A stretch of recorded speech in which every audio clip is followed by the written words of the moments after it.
Ешкім Эрни Шейверс сияқты ұрмайды, оның соққылары сындырып тастайды. Кім мықты болды?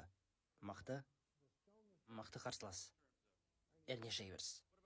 Мен Эрни Шейверспен төбелескен жоқпын. Құдайға шүкір төбелеспегеніме. Мен білемін, сен Форманмен де, Шейверспен де, Лаумен де төбелестің. Қайсысының соққысы қатты? Шейверс. Бокс тарихындағы мен көрген ең олап панчерлардың бірі. Ол жігіттің есімі Эрни Шейверс болатын.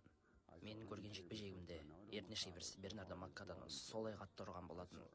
Тіпті оның қолғабы жыртылып кеткен. Және Рэнди Тексті де қатты ұрған кезде оның басы Майкл Китон сияқты, Битлджус сияқты айналып кеткен.